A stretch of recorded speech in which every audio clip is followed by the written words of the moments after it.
کو جانتا ہے. کوئی پریشانی ہو سب سے پہلے کس کا دروازہ کھٹکھٹایا جائے؟ اللہ کا. یعلم خائنۃ الاعین وما تخفی الصدور، وہ آنکھوں کی خیانت کو بھی جانتا ہے، سینوں کے رازوں کو بھی جانتا ہے.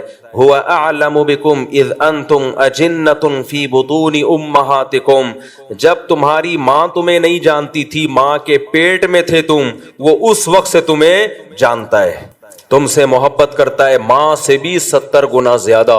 علی کل شیء قدیر ہے، اس کی عظمت ہے، اس کا جلال ہے. لہذا جب بھی پکارا جائے گا، وہ پکار جو اسباب سے ہٹ کے ہے. اسباب کا مطلب کیا ہے؟ مجھے پیاس لگ رہی ہے، میں کہتا ہوں پانی چاہیے، آپ جائیں گے اٹھ کے کولر سے پانی نکالیں گے لے آئیں گے. یہ وہ مدد نہیں ہے، یہ تو ہر ایک سے مانگی جاتی ہے. ایک مدد وہ ہوتی ہے اس کے ارادے کا نام. جب وہ کسی چیز کا ارادہ کرتا ہے تو دو کام کرتا ہے، یا تو ویسے اسباب پیدا کر دیتا ہے یا بغیر سبب کے کام کر دیتا ہے. وہ بغیر سبب کے کام کرے، اس کو معجزہ اور کرامت کہتے ہیں. سمجھ میں آ رہی ہے بات؟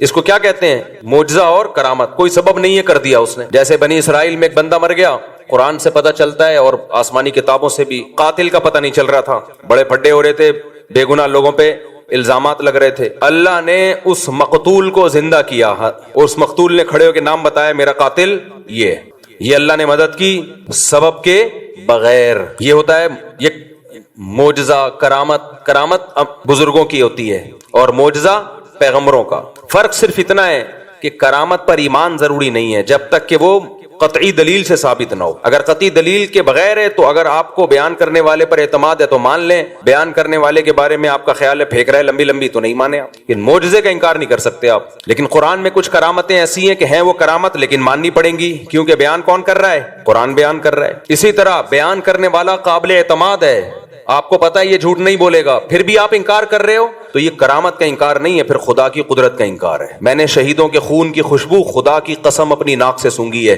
اب جس کو مجھ پہ اعتماد ہوگا مان لے گا یار اللہ کی قدرت ہے. بندہ شہید ہوا اور اس کے خون سے اللہ نے خوشبو پیدا کر دی. لیکن آپ کو اگر مجھ پہ اعتماد نہیں ہے، آپ کا خیال ہے یہ مولوی صاحب پھینکوں ہیں تو نہ مانو آپ. لیکن آپ کا خیال ہے کہ مولوی صاحب پھینکوں نہیں ہے، کیوں پھینکوں گا بھائی؟ کیوں جھوٹ بولوں گا میں؟ اتنی بڑی قسم مسجد میں ممبر پہ بیٹھ کے کیوں اٹھاؤں گا؟ اس کے باوجود بھی اگر آپ انکار کر رہے ہو کہ نہیں جی شہید کے خون سے خوشبو آ ہی نہیں سکتی، تو پھر یہ ہمارا انکار نہیں ہے، پھر یہ خدا کی قدرت کا انکار ہے. یہ وہی لا مذہبیت ہے، الحاد ہے، جس کی بیس پہ لوگوں نے خدا کا انکار کیا ہے. کیونکہ آج بہت سے لوگ بابوں کی کرامتوں کا انکار کرتے کرتے لمٹ کراس کر چکے ہیں، کرامت کے وجود ہی کے منکر ہو گئے ہیں. یہ غلط ہے. کسی بھی چیز کے اعتدال سے اس پہ رد کیا جائے گا.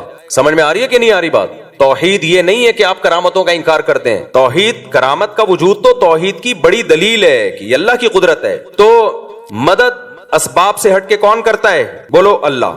اب اللہ جب مدد کرتا ہے تو دو طریقے ہوتے ہیں اس کے، یا تو بغیر سبب کے کر دے گا، جیسے میں نے مثالیں دی. فرعون کو، موسیٰ علیہ السلام کو فرعون سے کیسے بچایا؟ ناکامی کے نقشے پہلے پیدا کیے. حضرت موسیٰ علیہ السلام نکلے بنی اسرائیل کو لے کر، گھوڑے پہ جا رہے ہیں، دوڑتے ہوئے راستہ بھلا دیا اللہ نے. صحیح ہے نا؟ آگے پانی ہے، سمندر ہے، پیچھے فرعون. بنی اسرائیل نے کہا انا لمدرکون، مارے گئے. بس آگے پانی، پیچھے اتنا بڑا لشکر گئے. اب اسباب کی دنیا میں بچنے کا کوئی چانس تھا؟ ہے بھائی؟ امپاسبل. موسیٰ علیہ السلام کا اللہ پہ اعتماد. تو یہ جو اعتماد ہے یہ ہے وہ محبت جو کس کو دی جا رہی ہے؟ معبود کو. اگر وہاں کوئی سائنٹسٹ آ کے حضرت موسیٰ علیہ السلام کو کہتا کہ میں کوئی ابھی ایسا کروں گا، ایک توپ ایجاد کر لوں گا اور ان فرعونیوں پہ آپ بمبارمنٹ کرو گے، موسیٰ علیہ السلام مان لیتے اس کی بات؟ بولو. نہیں. اس پہ توکل کرتے؟ نہ. بھائی اسباب کی دنیا میں ممکن نہیں ہے، ایسا نہیں ہو سکتا، اتنی جلدی کچھ بھی نہیں ہو سکتا. لیکن وہ معبود کس کو مانتے تھے؟ اللہ کو. صرف اللہ کو. صرف اللہ. عیسائی صرف اللہ نہیں کہتے، مسیح علیہ السلام کو بھی ساتھ میں ملا لیتے ہیں. نا صرف ایسے موقع پہ صرف کون؟ اللہ. کوئی پیغمبر، کوئی ولی، کوئی فرشتہ نہیں، کیونکہ اب اسباب سے ہٹ کے مدد کرنے کی بات ہو رہی ہے. اس کی قدرت کس کے ہاتھ میں ہے؟ اللہ کے ہاتھ میں. یہ محبت اور یہ تعلق اللہ کے علاوہ کسی اور کو دیا. آپ 100 دفعہ کہو کہ میں صرف ایک اللہ کو مانتا ہوں، اللہ کہے گا تم ایک اللہ کو نہیں مانتے، تم صرف زبان سے بولتے ہو، حقیقت میں تم نہیں مانتے، جھوٹ بولتے ہو تم. آپ کہہ رہے ہو مسیح سے بھی دعائیں مانگی جائیں، مریم سے بھی دعائیں مانگی جائیں علیہم السلام، اور پھر کہو ہم ایک خدا کو مانتے ہیں. تو آپ کے کہنے سے اللہ نہیں مان لے گا اس بات کو. اللہ کہے گا میں نہیں مانتا. میں اس کو مانوں گا کہ یہ ایک خدا کو مانتے ہیں جو مصیبتوں میں صرف کس سے مانگے گا؟ صرف اس اللہ سے مانگے گا. تو موسیٰ علیہ السلام نے اس موقع پہ کیا کہا؟ ان معی ربی، میرے ساتھ کون ہے؟ اللہ. کیا مطلب؟ وہ مدد کرنا چاہے گا تو کر دے گا. حضرت موسیٰ کے علم میں بھی نہیں تھا کہ کیسے کرے گا، کیونکہ اب تک تو حضرت موسیٰ نے لاٹھی کو سانپ بنتے ہوئے دیکھا تھا نا. تو یہ لاٹھی سانپ بن کے کتنے فرعونیوں کو کھا لیتی بھائی؟ کیا خیال ہے؟ پیچھے سے سینکڑوں ہزاروں کا لشکر آ رہا ہو اور آپ کے ہاتھ میں ایک اژدہا ہو، وہ اژدہا کچھ کر لے گا؟ کچھ بھی نہیں کر پائے گا. وہ کتنوں کو کھائے گا وہ؟ بلکہ آنے والا سب سے پہلے اژدہا پہ وار کرے گا کہ پہلے اس کو قتل کرو. تو اللہ مدد کرتا ہے بعض دفعہ بغیر سبب کے، کہتا ہے چلو بھائی. اللہ نے پھر موسیٰ علیہ السلام کو وحی کی کہ یہ لاٹھی کو آپ پانی پہ ماریے. حضرت موسیٰ نے لاٹھی پانی پہ ماری اور فکان کل فرق کالطود العظیم، وہ جو پانی تھا 2 پارٹ میں ڈیوائیڈ ہو کے پہاڑوں کی طرح کھڑا ہو گیا، سارا جمع ہو گیا ایک طرف. اس سے بھی پتا چلتا ہے کہ معجزہ ہو یا کرامت ہو، اس میں ولی یا پیغمبر کے ارادے کا دخل نہیں ہوتا. بہت سے لوگ کہتے ہیں جب موسیٰ علیہ السلام لاٹھی کو سانپ بنا سکتے ہیں، سمندر کے 2 ٹکڑے کر سکتے ہیں، تو ہمارے نبی مشکل کشا کیوں نہیں ہو سکتے؟ بھائی نہ موسیٰ علیہ السلام مشکل کشا، نہ سید الانبیاء مشکل کشا. مشکل کشا صرف ایک اللہ کی ذات ہے جس کے پاس اختیارات ہیں. حضرت موسیٰ کے پاس اگر سمندر کو توڑنے کا اختیار ہوتا تو خود سے کر لیتے نا یہ کام. وہ تو اللہ نے کہا کہ اے موسیٰ آپ لاٹھی کو پانی پہ ماریے. حضرت موسیٰ کو نہیں پتا کیا ہونے والا ہے، آپ کو جو حکم دیا جا رہا ہے آپ اس پہ عمل کریں. اب یہاں ایک سوال پیدا ہوتا ہے کہ لاٹھی کو پانی پہ مارنے کی کوئی سائنٹیفک لاجک ہے؟ کبھی دنیا میں ایسا ہوا کہ لاٹھی کو پانی پہ مارے تو پانی ٹھہر جائے؟ ہل جاتا ہے اور زیادہ. تو سوال پیدا ہوتا ہے کہ اللہ ڈائریکٹ کیوں نہیں اللہ نے کر دیا؟ موسیٰ علیہ السلام نے اللہ سے کہا کہ اللہ ہماری مدد کر، اللہ نے کہا ٹھیک ہے، اور پانی کو روک دیا اللہ نے. کیا خیال ہے بھائی؟ روک دیتے اللہ تعالیٰ کلمہ کن کی طاقت سے، چلو بھائی نکل جاؤ. موسیٰ کو کیوں کہا جا رہا ہے علیہ السلام کو کہ لاٹھی مارے پانی پہ؟ کیوں؟ اللہ تعالیٰ کے کاموں میں نا ایک حکمت نہیں ہوتی، ایک کام میں 20 حکمتیں حاصل ہوتی ہیں. موسیٰ کلیم اللہ کی لاٹھی پانی پہ اس لیے مروائی جا رہی ہے کہ لوگوں کے دلوں میں موسیٰ کی فضیلت بھی بیٹھے کہ اللہ یہ کام خود بھی کر سکتا تھا لیکن اپنے کلیم کی لاٹھی سے یہ کام لے رہا ہے، یہ بتانے کے لیے کہ اس سے میرا جو تعلق ہے، وہ موسیٰ کلیم اللہ سے جو مجھے محبت ہے وہ تم میں کسی اور سے وہ محبت نہیں ہے. اس کی لاٹھی سے میں سمندر کے 2 حصے میں ٹکڑے کروں گا. تو جیسے اللہ پیغمبر کی فضیلت کو بیان کرنے کے لیے کام خود کرتا ہے، لاٹھی اور ہاتھ پیغمبروں کا استعمال کرتا ہے، ایسے ہی بعض ولی اللہ ہوتے ہیں جن کی فضیلت کو بیان کرنے کے لیے کام اللہ کرتا ہے، ہاتھ کس کا استعمال ہوتا ہے؟ بزرگ کا، تاکہ لوگوں کو پتا چلے کہ سارے بابے 2 نمبر نہیں ہوتے، کچھ بابے 1 نمبر بھی ہوتے ہیں. بعض لوگوں نے بابوں کا انکار کرتے کرتے خود بابے بن گئے اور باقی سارے بابوں کی نفی کر دی. یہ غلو ہے. سمجھتے ہو؟ جب نہیں پڑھو گے رات کو تو کیسے سمجھو گے بات؟ دیکھو سلیمان علیہ السلام نے کہا کہ ایکم یاتینی بعرشہا قبل ان یاتونی مسلمین. اپنے دربار میں کہا ملکہ سبا اپنے کنٹری سے آ رہی ہے، اس کے آنے سے پہلے کون ہے جو اس کا تخت اٹھا کے لے آئے گا؟ ایک جن نے کہا میں لے آؤں گا، اتنی ٹائم لگے گا اس میں، ایسا نہیں ہوگا ڈھن گیا تھوڑا ٹائم لگتا ہے آنے میں اور جانے میں. ایک بزرگ تھے جن کے پاس انجیل کا زبور کا علم تھا، انہوں نے کہا انا آتیک بہ قبل ان یرتد الیک طرفک، اے پیغمبر آپ کی پلک جھپکنے سے پہلے میں وہ تخت حاضر کروں گا. یہ کہا اور تخت حاضر. تو یہ کیا تھا؟ معجزہ تھا یا کرامت تھی؟ کرامت، کیونکہ غیر نبی کے ہاتھ پہ. اور ہر ولی کی کرامت پیغمبر کا معجزہ ہوتا ہے، پیغمبر کا معجزہ، کیونکہ وہ ولی کے ہاتھ پہ کرامت اسی لیے ظاہر ہوتی ہے کہ وہ اس پیغمبر پر ایمان لاتے ہیں. اگر ایمان نہ لاتے تو وہ کرامت ظاہر نہیں ہوتی. تو یہ پیغمبر کی فضیلت ہے. اب یہ لوگ کہتے ہیں سلیمان علیہ السلام کے ہاتھ پہ تو کرامت ظاہر ہوئی نہیں، بزرگ کے ہاتھ پہ ہو گئی. یا آج کل لوگ کہتے ہیں نا ہم جب بزرگوں کی کرامتیں بیان کرتے ہیں، یہ کرامت یہ کریں، صحابہ کے ہاتھ پہ تو ہوئی نہیں، تم لوگ کے بزرگوں کے ہاتھ پہ ہو گئی. یہ ممکن ہے کہ ایک کی فضیلت زیادہ ہو اس کے ہاتھ پہ کرامت ظاہر نہ ہو، اور ایک کی فضیلت کم ہو اس کے ہاتھ پہ کرامت ظاہر ہو جائے. یہ ممکن ہے. سلیمان علیہ السلام کا مقام زیادہ تھا، وہ تخت نہیں لے کر آئے. بزرگ کا مقام کم تھا، انہوں نے سیکنڈوں میں تخت حاضر کر دیا. اب جو شرک ذہنیت والے لوگ ہیں وہ کہیں گے دیکھو اللہ نے بزرگوں کو بھی اختیارات دے رکھے ہیں، سیکنڈ میں تخت یہاں سے وہاں اٹھا کے لے آئے. اسی لیے ہم داتا دربار پہ جاتے ہیں کہ وہ سیکنڈوں میں حمل ٹھہروا دیں. میاں بیوی میں حمل نہیں ٹھہر رہا، دوائیں کھا کھا کے پاگل ہو گئے، تو وہاں جائیں گے تو حمل ٹھہر جائے گا. صحیح ہے نا؟ ایک دفعہ جائیں گے حمل ٹھہر جائے گا, ان کو ہی پاس یہ اختیارات ہیں. ہم جائیں گے تو ہمارے آنے والی مصیبتوں کو وہ دور کر دیں گے. جب ان کو کہا جاتا ہے یہ تو شرک ہے, تو کہتے ہیں پھر سلیمان علیہ السلام کے دور کے بزرگ نے یہ جب کیا شرک, وہ بھی تو شرک تھا. تو جواب کیا ہے بھائی, وہ بزرگ نے نہیں کیا, وہ کس نے کیا ہے؟ اللہ نے کیا ہے, وہ اللہ نے کیا ہے. اللہ نے اس بزرگ کے دل میں الہام کر دیا تھا میں یہ کام کرنے والا ہوں اور اس کے لیے میں نے آپ کی سلیکشن کی ہے, قبول ہے. انہوں نے کہا ہاں ہو گیا. اگر ان بزرگ کے پاس یہ اختیارات ہوتے تو وہ تو تخت ہی دائیں بائیں کرتے رہتے بیٹھ کے. کیا خیال ہے آج اگر کوئی بزرگ ہو جس کے پاس یہ اختیار ہو, وہاں سے وہ امریکہ کے صدر کا تخت اٹھا کے یہاں لے آئے, اس کی اب تخت کا دور گیا, اب کرسیاں آ گئی ہیں کہ جی امریکہ کے صدر کی کرسی چاہیے مجھے تاکہ میں بیٹھ کے اس پہ صدر امریکہ بن جاؤں, ٹھک کرسی آئی. تو وہ صاحب کیا کرتے, یہ جو لوڈنگ کا جتنا کام ہے ان کا سارا بزنس ٹھپ. کیا خیال ہے بھائی, ہمیں فرنیچر چاہیے گھر میں, جی بیٹی کی شادی ہے, جہیز کے لیے لالو کھیت گئے یا طارق روڈ گئے لوڈنگ کے لیے, یار اس بزرگ کو فون ملا, یہ بیٹ کسی سے نہیں اٹھ رہا ہے, ٹھک بیٹ دلہن کے کمرے میں, بلکہ دلہن ہی اٹھوا کے لے آؤ.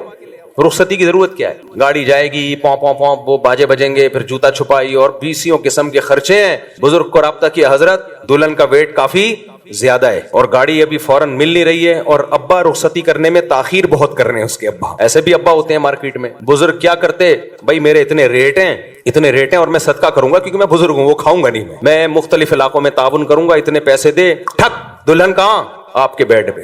تو اگر یہ داتا بزرگوں کے پاس یہ اختیارات آ جائیں نا تو اس کائنات کا نظام تباہ و برباد ہو جائے. تو وہ جو سلیمان علیہ السلام کے پاس جو بزرگ تھے وہ بھی ایک ہی دفعہ تخت لے کر آئے ہیں, ایسا نہیں ہے کہ بار بار تخت دائیں سے بائیں کرتے رہیں بیٹھ کے. وہ تو اللہ نے دل میں ڈال دیا کہ میں ایک دفعہ آپ کے ہاتھ پہ یہ کرامت ظاہر کرنا چاہتا ہوں. تو کرامت اسی طرح ہی ہوتی ہے, اختیارات نہیں آ جاتے کسی کے پاس کہ جب کریں جیسے کریں وہ فوراً ہونا شروع ہو جائے, یہ نہیں ہوتا. تو جو شرکیہ دماغ کے لوگ ہیں انہوں نے تو اس پہ شرک کرنا شروع کر دیا, اور جو ملحد ہیں, ایتھیسٹ ہیں, خدا کے منکر ہیں یا خدا کے منکروں جیسا ذہن رکھتے ہیں. بعض ایسے ہیں جو اللہ کو مانتے ہیں لیکن وہ سمجھتے ہیں اللہ کے پاس کوئی طاقت نہیں, اللہ کچھ نہیں کر سکتا, سب کچھ اسباب سے ہی ہوتا ہے. تو یہ بھی ملحدانہ سوچ کے حامل ہیں. تو یہ والے اسکالر بھی بزرگوں کی کرامت کا انکار کرتے ہیں کہ ایسا کیسے ہو گیا, ایسا کیسے ہو گیا. تو سمجھ لو یہ اصل میں تو لیبل یہ لگا رہے ہیں کہ ہم شرک کی نفی کر رہے ہیں, لیکن شرک کی نفی کی آڑ میں اصل میں اللہ کی قدرت کا انکار کر رہے ہیں, یہ کہ اللہ یہ نہیں کر سکتا.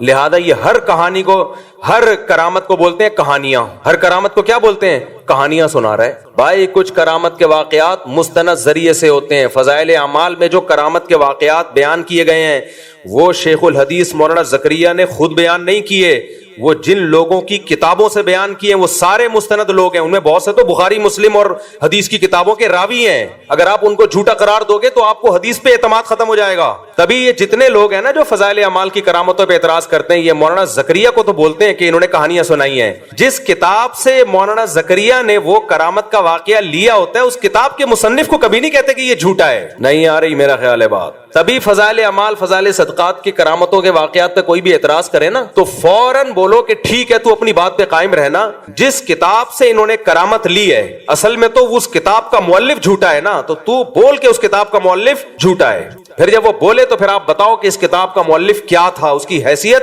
محدثین کی نظر میں کیا تھی. تبھی یہ جتنے لوگ ہیں یہ بس امت میں تفرقہ پھیلاتے ہیں. تو اعتدال کی راہ کیا ہے, نہ تو ہر بزرگ کی کرامت کو مانا جائے. یہ ٹاپک سے میں ہٹ گیا, دوبارہ اصل ٹاپک پہ آ رہا ہوں. نہ تو ہر بزرگ کی کرامت کو مانا جائے گا, ایک بات. مستند ذریعے سے جو کرامت ہوگی اس کو مانا جائے گا. دوسری بات, کرامت کا مطلب کیا ہے, اختیارات کسی کے پاس نہیں ہے. کبھی کبھار اللہ کسی کی فضیلت کو بیان کرنے کے لیے, جیسے سلیمان علیہ السلام کے دربار میں کوئی بزرگ تھے, اللہ والے ہوں گے, کوئی جانتا نہیں تھا ان کو, اللہ نے ان کی بزرگی کو ظاہر کرنے کے لیے ان کے ہاتھ پہ کرامت ظاہر کر دی کہ دیکھو یہ بھی میرے نیک بندے ہیں. تو کبھی اللہ ایسا کر دیتا ہے, لیکن اس کا یہ مطلب نہیں ہے کہ اب ہم اس کو پکارنا شروع کر دیں. اختیارات کس کے ہاتھ میں ہیں, اللہ کے ہاتھ میں. اختیارات اللہ کے ہاتھ میں تھے, پھر اس نے موسیٰ کی لاٹھی سے, موسیٰ علیہ السلام کی لاٹھی سے سمندر کے 2 ٹکڑے کر دیے. کیے کس نے, اللہ نے. تو سمندر کے 2 ٹکڑے کروانے ہو تو کس کو پکارا جائے گا, اللہ کو. پھر اللہ کی مرضی بھائی. تو اللہ 2 طرح سے مدد کرتا ہے, ایک اسباب سے ہٹ کے, جیسے موسیٰ علیہ السلام کی مدد کی, کوئی سبب نہیں ہے, سمندر کو 2 ٹکڑے میں ڈیوائڈ کر دیا, چلو بھائی چلو یہاں سے جاؤ. جب فرعون آیا دوبارہ ملا دیا اللہ نے. اس طرح سے بھی اللہ مدد کرتا ہے. اور ایک یہ کبھی کبھار ہوتا ہے, یہ اللہ کی عادت, بولو نہیں ہے. عادت اللہ کی اسباب پیدا کرے گا. اللہ کی عادت کیا ہے؟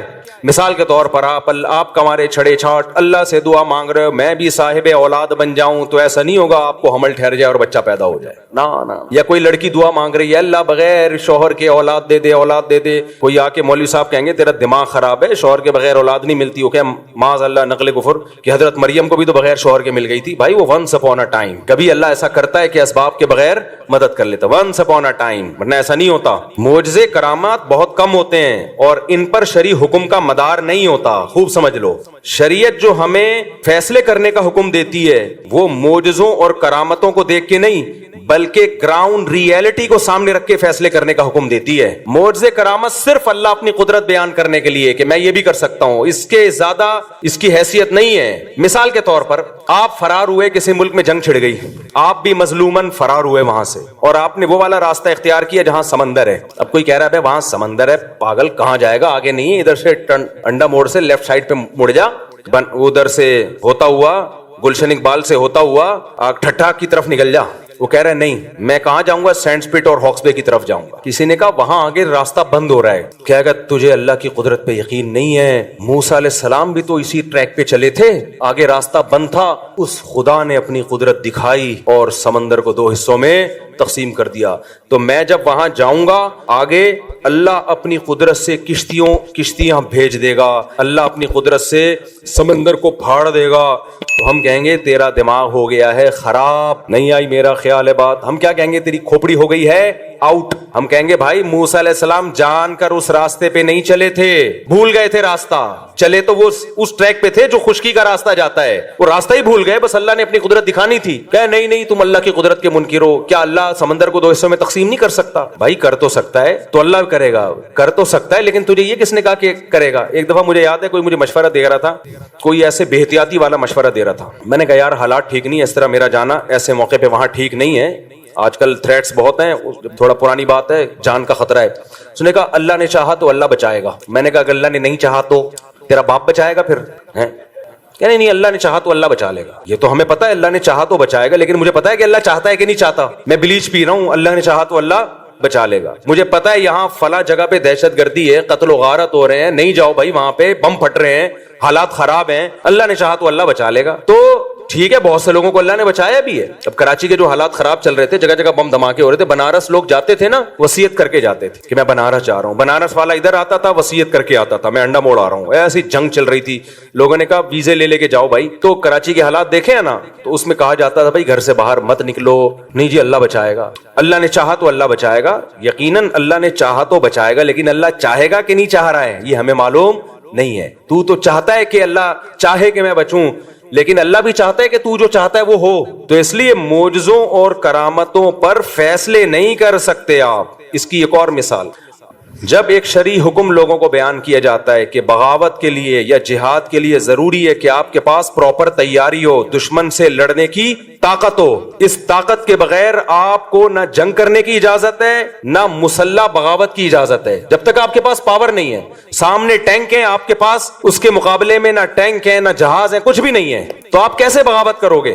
لوگ کہتے ہیں بدر میں کیسے ہو گیا, 313 نے 1000 سے مقابلہ کیا اور خالد ابن ولید نے 60 سے 60,000 کا حصار توڑا. بھائی بدر میں 313 کا جو 1000 سے مقابلہ تھا وہ نبی کے ارادے سے نہیں تھا, وہ تو کسی اور ارادے سے نکلے تھے. تو مشرکین نے اچانک 1000 کا لشکر لے کے آ گئے, تو وہ تو اس کے علاوہ کوئی راستہ ہی نہیں تھا. تبھی پھر مدد اللہ کی طرف سے نازل ہوئی ہے. تو وہ معجزہ تھا کہ 313,000 پہ غالب آ گئے.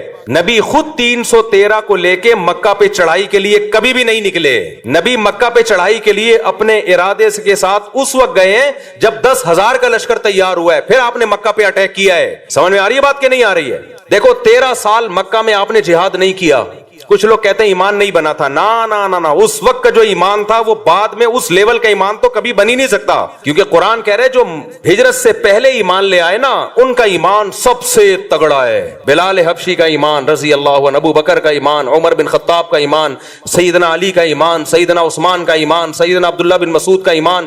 یہ وہ لوگ تھے جب اسلام انتہائی کمزور تھا, ایسے پاورفل ایمان والے لوگ تھے. یہ اس وقت منافق کا تصور ہی نہیں تھا, لیکن آپ نے جہاد کیا اس 13 سال میں. بولو صبر صبر صبر صبر کی تلقین. اتنا ظلم ہوا ہے. خباب ابن ارت رضی اللہ تعالیٰ عنہ نبی کے پاس آئے کہ مجھے میرا مالک جو ہے آگ کے انگاروں پہ لٹاتا ہے اور اتنے بڑے بڑے کھڈے پڑ گئے تھے کمر میں. یا رسول اللہ الا تستنصر لنا, آپ اللہ سے ہمارے لیے مدد کی دعا کیوں نہیں کرتے؟ تو خباب ابن ارت یہ بھی تو کہہ سکتے تھے یا رسول اللہ آپ تلوار اٹھائیں ہم جہاد کرتے ہیں, یا نبی کہتے تلوار اٹھاؤ ہم کیا کرتے ہیں جہاد. نہیں کیا. آپ نے فرمایا صبر کرو, ایک دن آنے والا ہے کہ ایک عورت زیور سے آراستہ ہو کے صنعاء تک چلے گی, اتنا لمبا راستہ طے کرے گی, کوئی اسے خوف نہیں ہوگا, ایسا امن دنیا میں قائم ہونے والا ہے. لیکن تستعجلون, تم جلدی کر رہے ہو. تو کیوں تلوار نہیں اٹھائی؟ اس لیے کہ بہت تھوڑے تھے اور کافر بہت زیادہ پاور میں تھے. گراؤنڈ ریئلٹی اور اسباب کو سب سے زیادہ فوکس اسلام کرتا ہے. تبھی تو مسلمان دنیا میں مار کھا رہے ہیں, بیٹھے ہوئے پھینک رہے ہوں گے, بس باتیں کر رہے ہوں گے, کسی بھی چیز کا کوئی سبب اختیار نہیں کرتے, نہ صحت کا سبب, بے موقع توکل. تو نبی نے مکہ میں 13 سال صبر کیا ہے کیونکہ طاقت بولو نہیں تھی. اتنے سے لوگ نہیں لڑ سکتے بھائی, اتنوں سے. حضرت بلال کے سینے پہ پتھر رکھے جا رہے ہیں, وہ پتھر نہیں ہٹا سکتے, اور ایسی قوم کو حکم دیا جائے کہ تم ان کے خلاف کیا کرو, لڑائی شروع کر دو. وہاں اتنا کر سکتے تھے کہ جان بچا کے مکہ سے نکل جائیں. جان بچا کے کیا کریں؟ یہ نکلنا بڑا مشکل تھا, مکہ والے نکلنے نہیں دے رہے تھے. اس کے لیے آپ صلی اللہ علیہ وسلم نے پلاننگ کی ہے. جب مشرکین نے آپ کے قتل کا فیصلہ کیا تو اللہ نے وحی کی کہ اب آپ مکہ سے نکل جائیں, کیونکہ یہ آپ کو قتل کرنا چاہتے ہیں. تو اس کے لیے بھی پلاننگ کی ہے کہ مکہ اور مدینہ کا جو راستہ تھا وہ استعمال نہیں کیا گیا, کیونکہ مشرکین کو پتا تھا اسی ٹریک پہ چلے ہوں گے. نہ اپوزٹ والا راستہ جو مدینہ سے دور کر دیتا ہے, اس راستے پہ آپ چلنا شروع ہوئے. تو آپ تو معجزہ اور کرامت, آپ کے ہاتھ پہ تو معجزے ظاہر ہوتے تھے. آپ کہتے بھائی چلو نکلو یار, بچانے والا کون ہے؟ اللہ ہے بھائی. جس اللہ نے موسیٰ کو بچا لیا سمندر کے 2 ٹکڑے کر کے, وہ مجھے کیوں نہیں بچائے گا؟ چلو نکلو. نہ فرمایا یہاں سے نہیں ادھر سے جائیں گے, تاکہ کسی کو شک ہی نہ ہو, کسی کو وہم ہی نہ ہو. تو معجزے اور کرامت کے واقعات سن کے نا, یہ صرف اللہ کی قدرت پہ ایمان لانا ہے ہم نے, کہ اللہ کبھی کبھار اس طرح بھی مدد کر لیتا ہے. کرنا وہی ہے جو اسباب کہہ رہے ہیں. کتنے شوگر کے مریضوں کو دیکھا ہے رسگلے کھا رہے ہوتے ہیں, کہتے ہیں موت تو ایک دن لکھی ہوئی ہے اور اللہ ہے بچانے والا. تو میں ان سے کہتا ہوں موت لکھی ہوئی ہے, تیری بہت جلدی لکھی ہوئی ہے, کیونکہ اللہ کو پتا تھا یہ شوگر کا پیشنٹ ہے, لڈو کے ڈبے کھا جائے گا, لہذا اگلی 1 جنوری سے پہلے فرشتوں کو آرڈر ہوا ہوتا ہے کہ اس کی لکھی ہوئی ہے 31 دسمبر کے 12 بجنے سے پہلے اس کو اٹھا لینا, ڈیٹ چینج نہیں ہونی چاہیے. لکھا ہوا تو ہوتا ہے لیکن وہ لکھا ہوا ہماری حرکتوں کے حساب سے ہی ہوتا ہے. سمجھ میں آ رہی ہے بات کہ نہیں ہے؟ موت لکھی ہوئی ہے لیکن اس میں حرکتیں بھی لکھی ہوئی ہیں کہ یہ اتنی جلدی مر جائے گا. کیوں؟ کام سارے مرنے والے کرے گا یہ, اس لیے کیا ہو جائے گا, جلدی مرے گا. تو موت کا ایک دن یقیناً متعین ہے, لیکن اس کے اسباب بھی متعین ہے. سمجھتے ہو کہ نہیں سمجھتے ہو؟ تبھی مسلمانوں میں آپ دیکھ لو, موٹا ہے تو موٹا ہی ہوتا چلا جا رہا ہے, پھیلتا چلا جا رہا ہے. غیر مسلم اسباب کو فوکس کر رہے ہیں, وہ صبح اٹھ کے ورزش بھی کرتے ہیں. میں تھائی لینڈ میں گیا تو فجر کی نماز کے بعد میں نے دیکھا فل مارکیٹیں کھلی ہوئی ہیں, ایسے جیسے کھچا کھچ رش ہوتا ہے بازار میں. ابھی سورج نکلا ہے اور کی مارکیٹیں فل. ہمارے یہاں تصور ہے 12 بجے بھی مارکیٹیں نہیں کھلی ہوتی. تو یہ قوم صحت مند رہ سکتی ہے؟ کھائے جا رہے ہیں. میرے صرف پراٹھے والے بیانات کو فوکس کیا ہوا ہے, ورزش والے بیانات کو فوکس کیا ہی نہیں ہے. تو نہ کوئی فزیکل ایکٹیویٹی ہے, نہ کوئی, پھر بیمار ہوتے ہیں بھائی, اللہ بیماری بھی اللہ کی طرف سے, صحت بھی اللہ کی طرف سے. اللہ بہت بڑے ہیں, یقیناً اللہ بہت بڑے ہیں, اسی وجہ سے تجھے ان لڈوؤں کی وجہ سے بیمار کر رہے ہیں, اسی وجہ سے کر رہے ہیں تجھے. تو معجزے اور کرامت برحق ہیں, لیکن یہ بتانے کے لیے کہ مایوس مت ہونا. بعض دفعہ سارے اسباب فیل ہو جاتے ہیں. ہم نے تو اسباب ہی اختیار کرنے ہیں بھائی کامیابی کے لیے, جیسے نبی نے اختیار کیے. مکہ میں جہاد نہیں کیا آپ نے, پھر غزوہ بدر میں بھی ایک اتفاقی واقعہ ہو گیا, ورنہ آپ کا ارادہ 1000 کے لشکر سے لڑنے کا نہیں تھا. پھر احد میں بھی مشرکین نے پہل کی تھی, آپ نے بڑھ کے مکہ پہ حملہ نہیں کیا, تو دفاعی پوزیشن میں آپ لڑے ہیں کہ دفاع کرو اپنا. وہ تو کرنا بنتا ہے نا, وہ تو کرنا ہی کرنا تھا, دفاعی پوزیشن. پھر غزوہ خندق میں چاروں طرف سے قبائل نے مل کے حملہ کا ارادہ کیا, تو بھی آپ نے دفاع پہ اکتفا کیا, بڑھ چڑھ کے ان پہ حملے نہیں کیے. بھائی دفاع کرو کسی طریقے سے. اس میں مشورے لیے. مشورے کیسے لیے؟ صحابہ کرام نے یہ جنگ پہلے کبھی دیکھی نہیں تھی کہ چاروں طرف سے مل کے کوئی حملہ کر لے. تو آپ نے سلمان فارسی کو بلایا کہ فارس میں تم نے کبھی ایسی جنگ دیکھی ہے؟ انہوں نے کہا ہاں ہم نے دیکھی ہے. کیا کرتے ہو؟ خندقیں کھودتے ہیں ہم تاکہ دشمن اندر نہ آئے. اب اس کے علاوہ کوئی آپشن ہی نہیں تھا. وہ خندقیں کھودنا آسان کام نہیں تھا. وہ ایسا نہیں ہے کسی بلڈنگ کے لیے ایک گڑھا کھودا جا رہا ہے, چاروں طرف وہ تمام ایریاز جہاں سے دشمن کے آنے کا خطرہ ہے, اتنے بڑے گڑھے کھودے جائیں کہ دشمن کا اونٹ اور گھوڑا ان کو کراس کر نہ سکے. یہ آسان کام تھا, جبکہ مدینہ اکنامکلی اس وقت انتہائی کمزور تھا. بھوک سے نڈھال ہو رہے ہیں لوگ, پیاس سے نڈھال ہو رہے ہیں, پیٹ پہ پتھر باندھ رہے ہیں, لیکن آپ کدال لے کے گڑھے کھود رہے ہیں. وہاں بھی تو آپ کہہ سکتے تھے بھائی یہ تو بہت مشکل کام ہے, مدد کا وعدہ کس نے کیا ہے؟ بولو, اللہ نے کیا ہے. مدد کا وعدہ اللہ نے کیا ہے تو اتنی ٹینشن نہیں بھائی, بس تھوڑا بہت مشورہ میں نے لے لیا حضرت ابو بکر سے, حضرت عمر سے. باقی فارس کے لوگ کیا کرتے ہیں ایسے موقع پہ, وہ تو ہے کافر. ہم لوگ ہوتے ہیں بولتے ہیں کافر کا بچہ ہے, اس کی ٹیکنالوجی کو کاپی کر رہے ہو, کافر کے بچے ہو. ہم ایسے ہی کہتے ہیں نا, تو کافر کا بچہ ہمیں بتائے گا کہ ہم نے کیسے جنگ لڑنی ہے. تو حضرت سلمان فارسی مومن تھے, لیکن جو اسٹریٹجی تھی وہ کس کی لے کر آ رہے تھے؟ فارسیوں کی, جو اس وقت آگ کی پوجا کرتے تھے. تو نبی نے وہ اس کو قبول کیا کہ بہترین سجیشن ہے. جب اپنا پورا کام کمپلیٹ کیا تو پھر معجزے ظاہر ہونا شروع ہوئے. پھر معجزے ہوئے ہیں کہ ایک سرید کا پیالہ وہ 20 لوگوں کے لیے کافی ہو گیا. ایک دودھ کا پیالہ, ایک پیالہ ہے اور سارے صحابہ اس کو پی رہے ہیں, وہ پیالہ ختم نہیں ہو رہا. کیونکہ جو آپ کا کام تھا آپ نے کر لیا, اب اللہ اسباب کو فیل کر کے وہ کام جو ہمارے بس میں نہیں ہے وہ کون کرے گا؟ اللہ کرے گا. تبھی لڑنا فوجوں کا کام ہے جن کے پاس پراپر ٹریننگ ہوتی ہے. ہمارے یہاں ہر بندہ اٹھ کے خلافت کی تحریکیں چلانا شروع کر دیتا ہے کہ کب تک ان حکمرانوں کا ظلم سہوگے, جہاد کرو ان کے خلاف. میرا بھی ایک کلپ چل رہا ہے جس میں میں کہہ رہا ہوں کہ اگر پاکستان میں حالات خراب ہوئے نا, ہمیں دنیا میں کوئی پناہ نہیں دے گا. ہم نے تو بہت لوگوں کو پناہ دی ہے, ہمیں کوئی نہیں دے گا. اس لیے حکمرانوں کو برا بلا کہنا چھوڑ دو. اور آگے میں نے وضاحت کی ہے, برا بلا کہنے کا مطلب مسلح بغاوت, جائز تنقید کرو, یہ میں نے کہا ہے. لیکن میرا کلپ لوگ ادھورا چلا رہے ہیں. لو مفتی صاحب کہہ رہے ہیں حکمرانوں کو برا بلا بھی نہیں کہہ سکتے, جو مرضی کرتے رہیں. یہ میں نے نہیں کہا. جائز تنقید 100 دفعہ کرو, دھرنے بھی دو, کنٹینر لا کے رکھو, اپنے مطالبات پورے کرواؤ. اگر نہیں کروانے ہوتے میں عدالتی خلا کے خلاف اتنا کیوں چیختا؟ میرا مقصد ہے مسلح تحریک کی طرف مت جاؤ. بم دھماکے, مار دھاڑ, یہ کام کیا تو ملک میں لاشیں بچھیں گی, رزلٹ کچھ بھی نہیں نکلے گا. غزہ سے زیادہ حالات خراب ہو جائیں گے ہمارے ملک کے, کیونکہ یہ جو بیٹھ کے باتیں کر رہے ہیں نا اسلامی خلافت کی, ان کے پاس باتوں کے سوا کچھ بھی نہیں ہے. خلافت کا لفظ انہوں نے بدنام کر دیا ہے. ہر 4 دن میں کوئی اٹھتا ہے کہ پاکستان میں خلافت کا نظام لے کے آؤں. تیرے پاس کون سا میکینزم ہے؟ تیرے پاس کیا اسٹریٹجی ہے؟ پہلے کیا کرے گا, اس کے بعد کیا کرے گا, پھر لڑے گا کیسے؟ کیونکہ اس لیے تو آپ کو فوج سے لڑنا پڑے گا, اسلام آباد پہ قبضہ کرنا پڑے گا.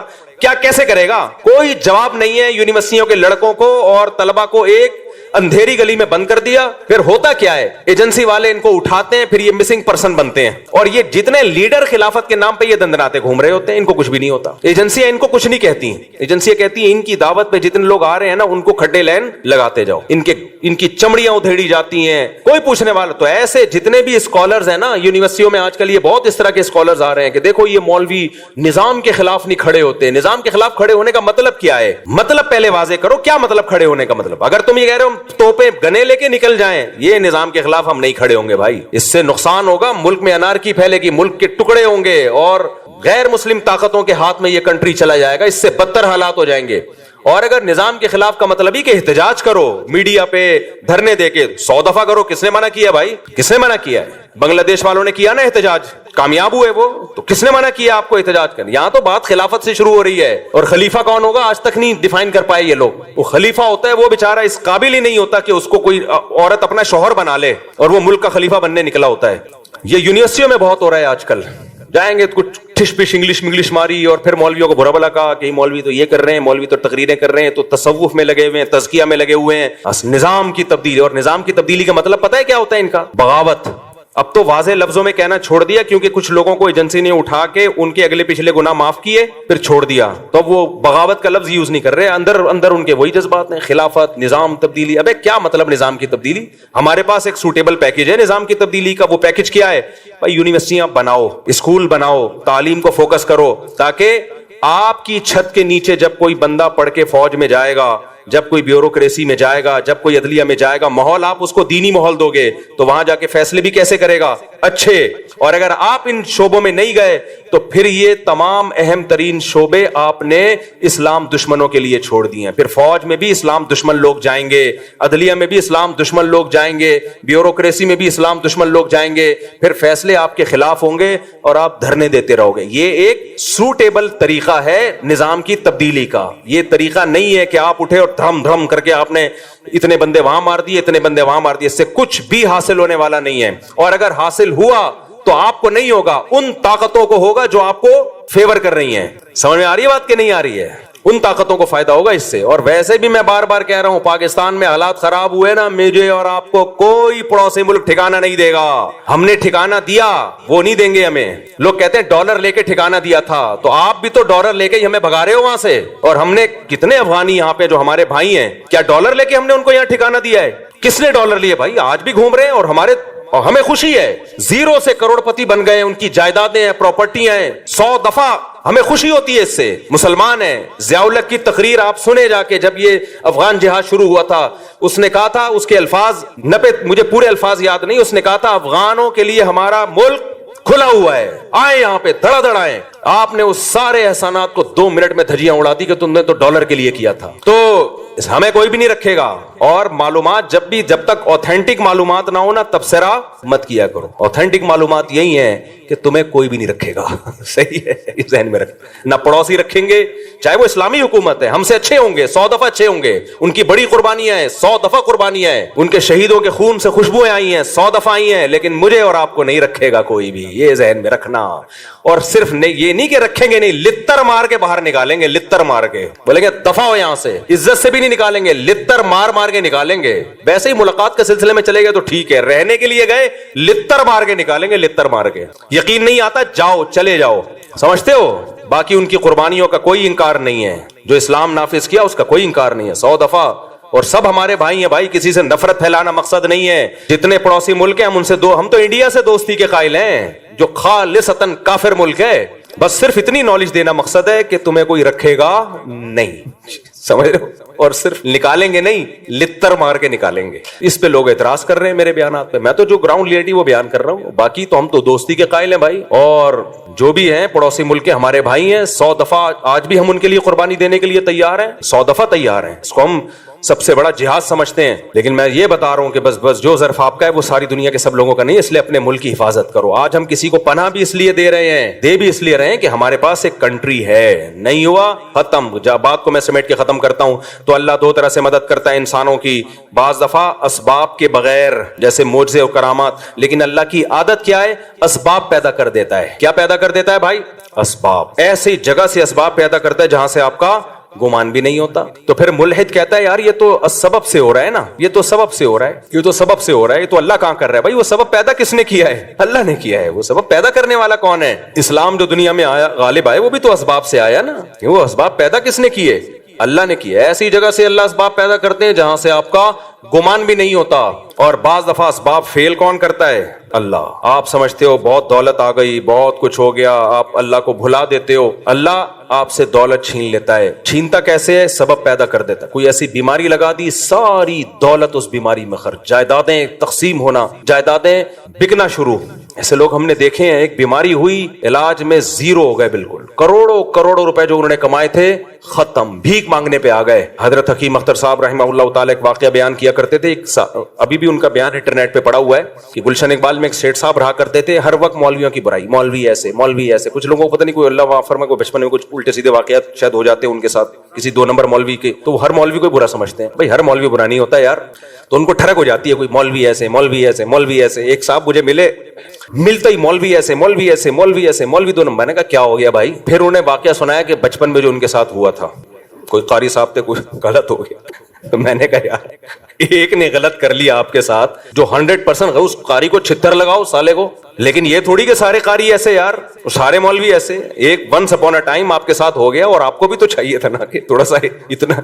اس کی تو 100% غلطی ہے, لیکن آپ نے جو اندھا اعتماد کیا, وہ کہہ رہے میں تو بزرگ سمجھ کے گیا تھا اس کے پاس. بزرگ بھی بعض بڑے ڈینجرس قسم کے ہوتے ہیں. 2 قسمیں تو بزرگوں کی ہیں نا, 2 نمبر اور 1 نمبر. تو بعض دفعہ ایسا ہو جاتا ہے جس کی وجہ سے پھر آدمی کہتا ہے. تو وہ حکیم اختر صاحب نے فرمایا کہ وہ ہر وقت مولوی ایسے, عالم ایسے, بزرگ ایسے, نہ نماز نہ روزہ نہ زکات. اس کو معدے کا کینسر ہو گیا. کینسر جب ہوا ہے تو حالت خراب. ڈاکٹر نے کہہ دیا اتنے دن کے مہمان ہو. اب دبلا ہونا شروع ہو گیا, ہڈیاں جو بیچارے کینسروں کے. تو اس کو اللہ نے توبہ کی توفیق دے دی. اس کو اندازہ ہو گیا جو میری جو دبدباہٹ اور روب اور سارے ڈاکٹر, آج سائنس اپنی ترقی کی انتہا کو پہنچی ہوئی ہے, 1 کروڑ پتی آدمی کو زندگی نہیں دے سکتی. جوان بھی تھا. اس کو اندازہ ہو گیا بھائی یہ سب مادی اسباب کی 2 ٹکے کی حیثیت نہیں ہے, موت اپنی آنکھوں سے نظر آ رہی. حکیم اختر صاحب نے فرمایا کہ اس نے سارے علماء کو بلایا, سب سے معافیاں مانگی, بھائی مجھ سے غلطی ہوئی ہے, توبہ کی اور دنیا سے چلا گیا. یہ پرانے زمانے کے ملحد تھے, جب لتر پڑھتے تھے تو اللہ یاد آ جاتا تھا. آج کے ملحد اتنا ڈھیٹ ہے نا, صبح شام عذاب اپنی آنکھوں سے دیکھے, پسے ابو جہل کی طرح. کیا عبداللہ بن مسعود اس کی سینے پہ بیٹھے ہوئے ہیں گردن کاٹنے کے لیے؟ اس کو مان لینا چاہیے تھا نا, اسلام غالب آ گیا. دیکھو 313 کو اللہ نے 1000 پہ غالب کیا, لیکن وہ کیا کہتا ہے, نیچے سے گردن کاٹنا, مرنے کے بعد پتا چلے کسی سردار کی گردن ہے. سمجھ رہے ہیں, مرنے کے بعد پتا چلے. آج کے ملحد ایسے ہیں, ابو جہل جیسے. تو اس لیے میرے بھائی, جو محبت اللہ کو دینی ہے وہ محبت کیا ہے؟ پکارنا صرف اس کو ہے. تو کرسچینٹی سے بھائی جو ہمارا مذاق اڑا ہے, ہم ہر مسیحی کو نہیں چھیڑتے, جو اسلام کا مذاق اڑا رہا ہے نا, مسلمانوں میں ٹالرنس نہیں ہے, برداشت نہیں ہے, یہ نہیں ہے, وہ نہیں ہے. بھائی مسلمان کا جرم تمہارے جرموں سے ہلکا ہے. تم نے ایک جرم ایسا کیا ہے نا, شرک کا, وہ ایک ترازو کے پلڑے میں جب لا کے رکھا جائے گا تو اللہ کہے گا مسلمان جیسا بھی ہے مانتا صرف مجھے تھا, اور تم جتنے بھی اچھے ہو میرے ساتھ عیسیٰ ابن مریم کو تم نے شریک کر لیا.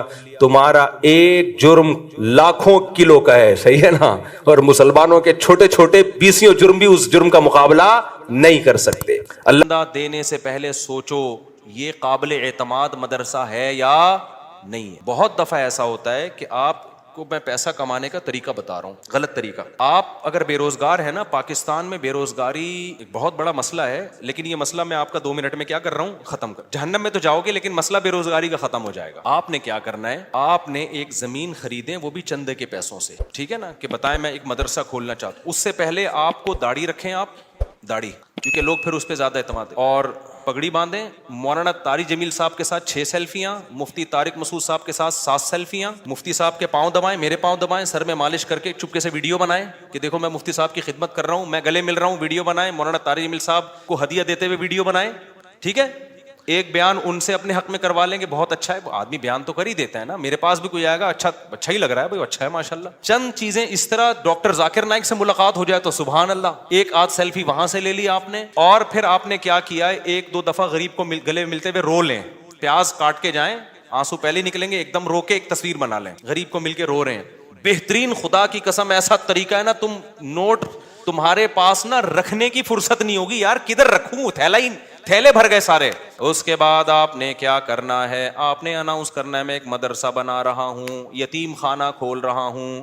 آپ نے 4 دیواری کھڑی کی, اس میں 4-6 یتیم بچے, آپ جائیں وہاں سے کچھ بچے ادھار لیں. ادھار کا مطلب کوئی اپنے بچے دیتا تھوڑی ہے, ان کو بولیں کہ ہم کچھ دن ان کو کھلائیں گے پلائیں گے, تو مائیں دے دیتی ہیں, چلو یار کچھ دن کیا, قرآن بھی پڑھائیں گے, تو قرآن پڑھ رہے اس بہانے. یہ آپ کو پتا ہے, اللہ کو پتا ہے. وہ 4-6 یتیم بچے جو شکل سے بھی یتیم لگ رہے ہوں, اور اگر یتیم نہ بھی ہوں تو وہ بچے جو لگ رہے ہوں یتیم شکل سے, بعض یتیم ہوتے نہیں ہیں, لگتے ہیں یتیم, اللہ کی طرف سے ڈیزائننگ کچھ اس طرح کی ہوتی ہے, وہ لگ کیا رہے ہوتے ہیں, یتیم لگ رہے ہوتے ہیں. رمضان میں بہترین بزنس. تو آپ نے وہ 4 دیواری میں 8, 10, 15, 20 جتنے ہو سکے, ایک بھی لے آؤ گے نا تو دھندا تو چلنا شروع ہو جائے گا. وہ یتیم بچے لا کے ڈال دیے. پھر اس کے بعد آپ اپنی 2-4 نمازوں کی تصویریں, دعا مانگتے ہوئے, ٹھیک ہے نا. اور پھر آج کل خلافتیں بھی مل جاتی ہیں, ایک آدھ بزرگ کے تھوڑا سا کچھ, آپ جو 2 نمبر قسم کے بزرگ ہوتے ہیں, ہدیے ودیے دیے اور تھوڑا سا خلافت لے لی وہاں سے. اس کے بعد پھر میرے بھائی, اب جو آپ کے پاس پیسہ آئے گا نا, آپ آگے اور پیسہ آپ کے پیچھے. لوگ کہیں گے یار یہ میری طرف سے بکرا, 10-10, 20-20 لوگ بکرے لا رہے ہوں گے, 9 بکرے آپ کے گھر میں, ایک بکرا کاٹ کے بچوں کو کھلا دو. لوگ سمجھ رہے ہوں گے دیکھو بکرا کھلا رہا ہے نا, یہ لوگ یہ تھوڑی دے رہے ہوں گے کم بخت کھلا کتنا رہا ہے, اور 9 تو گھر میں پہنچائے ہیں اس نے, اور وہ قصائیوں سے ان کے رابطے ہیں, وہ بک رہے ہیں مارکیٹ میں. گاڑیاں بڑی بڑی لینڈ کروزر جیسی گاڑیاں, بھائی کس کی, مدرسے کی گاڑی ہے. بھائی تیرا ابا تو سائیکل بھی نہیں چلاتا تھا, تیرے پاس اتنی بڑی گاڑی کہاں سے آ گئی, تو کون ہوتا ہے مجھ سے پوچھنے والا. وہ یہ جواب دے گا آگے. ایسی لگژری لائف ہوگی نا, ان 6 یتیم بچوں کو ادھار لیا تھا واپس کر کے, اب سچی مچی کا یتیم آنا شروع ہو جائیں گے. جب پتا چلے گا نا یہ لوگ کھانے میں بکرے کھلاتے ہیں, تو پھر تو جو یتیم نہیں بھی ہیں, ابا کہے گا یار اس کو یتیم ہی فرض کر کے میرے بچے کو بھی یہاں داخل کر لے, بلکہ میرے ابا بھی مر گئے تھے, میں بھی یتیم ہی ہوں. ایسا نوٹ چھاپنے کی مشین بنو گے, بنے ہوئے ہیں لوگ, بنے ہوئے ہیں. بڑے بڑے مدرسوں کے نام پہ فراڈ ہو رہا ہے. میں نہیں کہہ رہا مدرسے فراڈی ہوتے ہیں, فراڈی لوگ بھی مدرسہ بناتے ہیں. اب آپ نے یہ نہیں کرنا کہ مدرسوں کو دینا بند کر دیں, اس سے تو اچھے مدرسے بھی بند ہو جائیں گے. آپ نے تحقیق کرنی ہے کون واقعی دیندار لوگ ہیں, امانت دار لوگ ہیں, کام کر رہے ہیں, اور کون ایسے ہیں جو داڑھی اور پگڑی کے نام پہ منجن بیچ رہے ہیں. یہ آپ نے کرنا ہے, نہیں تو قیامت کے دن الٹے لٹکے پہ ہوگے. بہترین بزنس ہے یہاں پہ یہ. اچھا خیر ہم آگے چلتے ہیں میرے بھائی.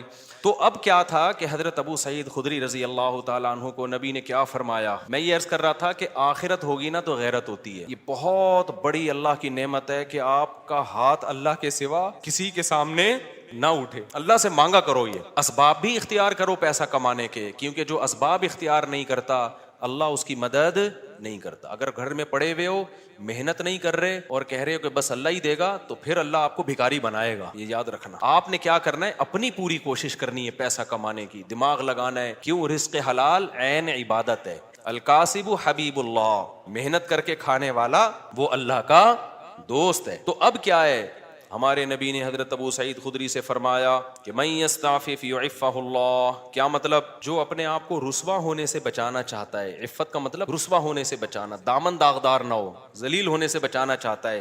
اس سے پتہ چلا مانگنا کیا ہے, بول لو نا ذلت ہے. ہاتھ پھیلانا کیا ہے, ذلت.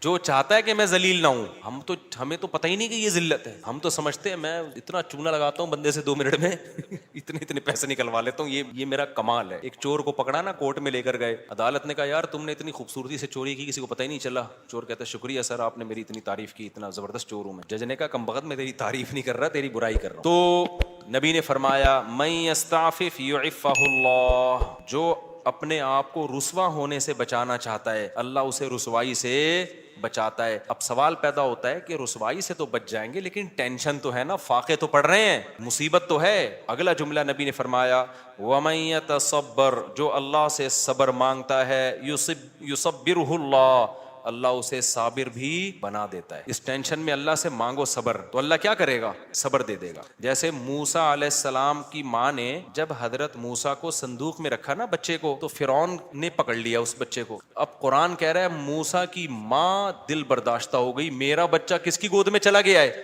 فرعون کی. ماں تو ایک دم ہو جائے گی نا. اگر جا کے بتا دیتی کہ میرا بچہ ہے, فرعون نے فوراً قتل کر دینا تھا اس کو. لیکن عورت جذباتی ہوتی ہے, وہ انجام نہیں دیکھتی, وہ جذبات سے مغلوب ہوتی ہے. لیکن قرآن کہتا ہے وَرَبَطْنَا عَلَىٰ قَلْبِهَا, ہم نے موسیٰ کی ماں کے دل کو باندھ دیا. کیا بلاغت ہے قرآن کی. موسیٰ کی ماں کے دل کو کیا کر دیا, رسیوں سے باندھ دیا, جیسے ہلے نہیں اپنی جگہ سے, دل برداشتہ نہ ہو. یہ قرآن کی بلاغت ہے, یعنی صبر کی توفیق دی. اس صبر کی توفیق کو بیان کرنے کے لیے قرآن کیا کہتا ہے, موسیٰ کی ماں کو کے دل کو ہم نے رسی سے کیا کر دیا, ایسے کس کے باندھ دیا, ہلے نہیں بھائی. جیسے کسی بندہ ہل رہا ہو نا, آپ اسے رسی سے کس کے بالکل بند کر دو, اب وہ گیا, یعنی وہ ہلنا بھی چاہے تو نہیں ہلے. تو اس سے پتا چلتا ہے کہ بعض دفعہ انسان بے صبرا ہو رہا ہوتا ہے, لیکن اللہ کی طرف سے اس کو ایسی توفیق ملتی ہے کہ اللہ اس کے دل کو رسیوں سے باندھ دیتے ہیں. ہلنا نہیں, چپ کر کے تمیز سے بیٹھا رہے, مجھ پر اعتماد اور توکل کر.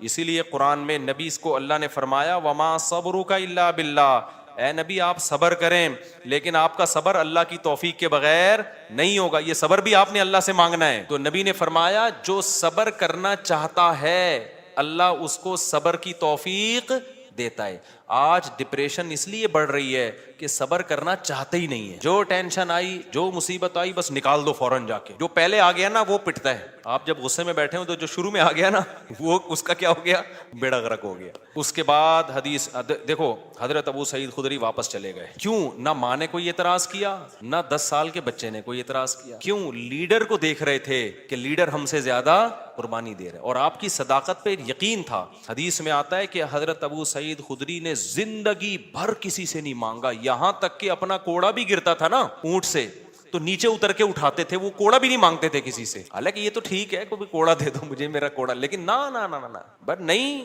تو مطلب نہیں, سب کچھ خود کرنا ہے, اب نہیں مانگنا کسی سے کوڑا. وجہ کیا ہے؟ لیڈر کی طرف سے موٹیویشن مل رہی ہے, کیونکہ پتا ہے لیڈر یہ بات بتانے کے پیسے بولو نا نہیں لے رہا, اور دیکھ رہے ہیں کہ ہمارے گھر میں فاقہ ہے تو لیڈر کے گھر میں اس سے زیادہ فاقہ ہے, اس سے زیادہ فاقہ ہے. تو اس لیے آپ اگر گھر میں سربراہ ہیں نا, بچوں کو انسان کا بچہ بنانا چاہتے ہیں تو پہلے خود انسان کا بچہ بننا پڑے گا. یہ میں اصل میں ایکچولی میں یہ کہنا چاہ رہا تھا, جس کے لیے پورا میں نے واقعہ سنا. اصل آپ کون سا میدان جنگ میں جا رہے ہو, جہاد میں جا رہے ہو, ماں باپ اور بھائیوں کو کٹوا رہے ہو آپ. تو ایکچولی جو میں بات عرض کرنا چاہ رہا تھا کہ اگر آپ چاہتے ہو کہ آپ کی بیوی انسان کی بچی بن کے رہے تو آپ کو پہلے انسان کا بچہ بننا پڑے گا. آپ چاہتے ہو کہ میرے گھر میں اخلاق کا ماحول ہو, تمیز سے بات کیا کریں, تو پہلے آپ کو تمیز سے بات کرنی پڑے گی. آپ بیگم سے کہہ رہے ہو تمیز سے بات کرو, اس کا مطلب آپ خود ہی تمیز سے بات نہیں کر رہے. وہ تو آپ کا ایٹیٹیوڈ دیکھ رہی ہے نا. باپ گھر میں آ رہا ہے چنگیز خان بن کے چیخ رہا ہے, یہ کیا ہو رہا ہے, پھر وہ کہہ رہے سب آرام سے بات کریں, تو کہیں گے نا ابا آپ تو آرام سے کر نہیں رہے. ایک صاحب کو غصے پہ بہت غصہ آتا تھا. ایک صاحب ہمارے جاننے والے تھے, جب کوئی غصہ کرتا ان کو بہت غصہ آتا, غصہ کیوں کر رہا ہے, اسی بات پہ ان کو غصہ آتا تھا. ہم کہتے تھے اس کو جتنا غصہ آ رہا ہے نا کسی بات پہ, اور آپ کو اس غصے پہ اس سے زیادہ غصہ آ رہا ہے, تو اس کو غصہ کیسے ٹھیک ہوگا. اب آپ کسی کو یہ سمجھا رہے ہو کہ غصہ مت کرو, تو یہ بات آپ کو آرام سے کہنے پڑے گی, غصے سے نہیں. کیونکہ اگر آپ نے غصے سے کہہ دی, اس کا مطلب وہ جو کام وہ کر رہا ہے آپ بھی وہی کر رہے ہو. تو مارکیٹ میں جو چل رہا ہے نا وہ بتا رہا ہوں میں آپ کو. تو اس لیے میرے بھائی, جب بھی کوئی بات ہم نے اپنے بڑوں کو دیکھا ہے کہ ہمیں اگر سخاوت کی ترغیب دی نا انہوں نے کہ خرچ کیا کرو, تو میں نے اپنے بڑوں کو دیکھا انہوں نے ہم سے 20 گنا زیادہ خرچ کیا. 20 گنا تو وہ ہے جو ہمیں نظر آ رہا ہے, جو نظر نہیں آ رہا وہ پتہ نہیں کتنا ہوگا. ہم نے دیکھا کہ انہوں نے ہمیں کہا کہ عبادت کیا کرو, تو ہم نے دیکھا کہ وہ ہم سے کئی گنا زیادہ عبادت کر رہے ہیں. انہوں نے دیکھا اللہ پہ اعتماد اور توکل کیا کرو, انہیں ہمیں کہا, تو ہم نے دیکھا کہ وہ ہم سے زیادہ اللہ پہ اعتماد اور توکل کر رہے ہیں. انہوں نے بولا کہ ہم نے مدرسے میں کوئی انتظام کرنا ہے, چندہ جمع کرو, تو خود اپنی جیب سے سب سے زیادہ چندہ دیا. نہیں یاری بات چھوڑو, رہنے دو, ایسے ہی ٹھیک ہے. تو گھر میں بچوں کو عمل دکھایا کرو.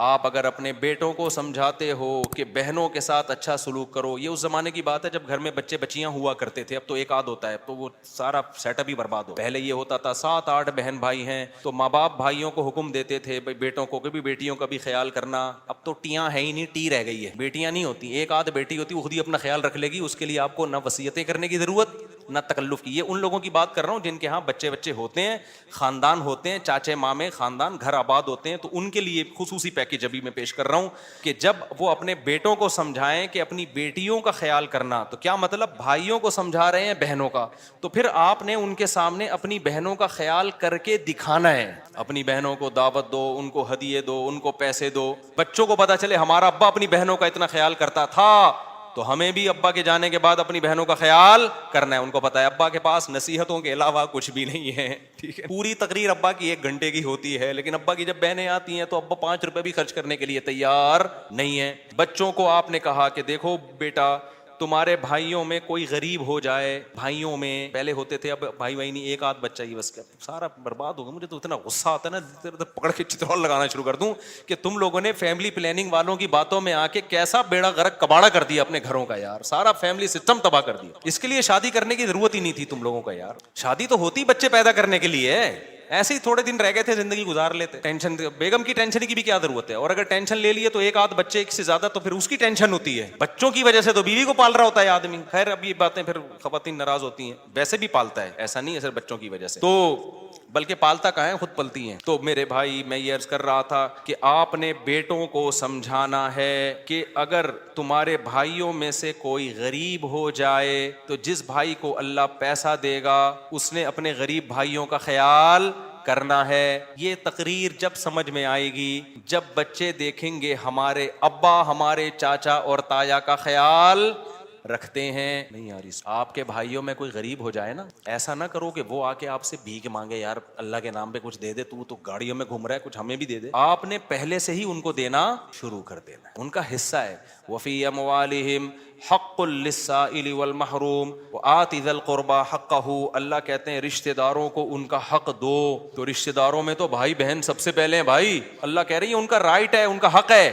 آپ کے پاس پیسہ ہے, وہ غریب ہیں, تو میں نہیں کہہ رہا ان کو وہی اسٹینڈرڈ دے دو جو آپ کا ہے. اتنا تو کرو نا کہ کچھ تو تھوڑا سا خیال کرو ان کا. ایک کے پاس پیسہ آ جاتا ہے, دوسرا پیچھے پڑا ہوا ہوتا ہے, اور وہ کہتے ہیں تجھے ضرورت کیا ہے, ضرورت کیا. بھائی بھائیوں کو بہنوں کو ضرورت کی وجہ سے نہیں دیا جاتا. کس وجہ سے دیا جاتا ہے؟ رشتے کی وجہ سے دیا جاتا ہے. یہ اللہ کا حکم ہے. اگر آپ آخرت پر ایمان رکھتے ہو آپ کو یہ کرنا پڑے گا. نہیں رکھتے تو جیسے انگریز زندگی گزار رہا ہے, وہ بیوی کو بھی نہیں کھلاتا, وہ ماں باپ کو نہیں کھلاتا, تو آپ بھی نہ کھلاؤ. تو ایک فیصلہ کر لو, انگریزوں کے طریقے پہ چلنا ہے یا اسلام کے طریقے پہ چلنا ہے؟ اسلام کے طریقے پہ اگر چلنا ہے تو رشتہ داروں پہ بھی خرچ کرنا پڑے گا, بیوی بچوں پہ بھی خرچ کرنا پڑے گا, والدین پہ بھی خرچ, دیکھو جملہ مکمل ہی نہیں کر رہے, کرنا پڑے گا. تو حضرت ابو سعید خدری کو نبی نے کیا فرمایا؟ جو اللہ سے صبر مانگتا ہے اللہ صبر دیتا ہے. بڑی خاندانی بات. اب اس کا یہ مطلب نہیں ہے کہ مانگنے والوں کو دینا چھوڑ دو, ان کو آپ یہی مشورے دیا کرو. آئندہ کوئی آئے بھکاری تو آپ کو حدیث میں آتا ہے حضرت ابو سعید خدری آئے تھے تو نبی نے ان کو مشورہ دیا تھا, تو میرا بھی مشورہ یہ اللہ سے مانگ جا کے. نبی نے ہر ایک کو یہ مشورہ نہیں دیا, لیول دیکھا لوگوں کا. بہت سے صحابہ آئے, نبی نے ان کو دے دیا کہ ان کا توکل کا وہ لیول نہیں تھا. ابو سعید خدری تو لیڈر تھے نا, بعد میں لیڈر بنے ہیں, جنگوں میں کمانڈر بنے ہیں, علم کے مفتی بھی بنے حضرت ابو سعید خدری. ان صحابہ میں ہر ایک مفتی نہیں تھا, چند مخصوص لوگ تھے جو فتویٰ دیا کرتے تھے. تو مذہبی لیڈر تھے نا حضرت ابو سعید خدری, اس لیے ان کو تیار کیا نبی نے کہ ان کا لیول توکل کا اونچا ہوگا. تو اب یہ جو بیچارہ عام بھکاری آ رہا ہے اس کو وہ والے توکل پہ نہ چڑھاؤ بھائی, ٹھیک ہے, جس پہ خود بھی نہیں ہو. ہاں بھکاریوں کو دینا چاہیے نہیں دینا چاہیے اس میں بہت سوچ سمجھ کے. بھکاریوں میں پروفیشنل لوگ بہت زیادہ ہیں. پورے نا سعودی عرب میں بھکاری لوگ کنٹینر بھر کے لا رہے ہوتے ہیں. ایک ہمارے میں پہلے جہاں رہا کرتا تھا نا وہاں ایک جاننے والا بندہ تھا, اس کے بارے میں پتا چلا کہ سعودی عرب میں وہ حج کرنے گیا اور بھیک جمع کر کے پورا کنٹینر بک کرایا, اس کا پورا مال اترا ہے کنٹینر یہاں پہ, وہ سارا بھیک کا کنٹینر تھا. تو حج بھی پتہ نہیں بھیک لے کے گیا ہوگا. تو ایسے بھی لوگ ہیں.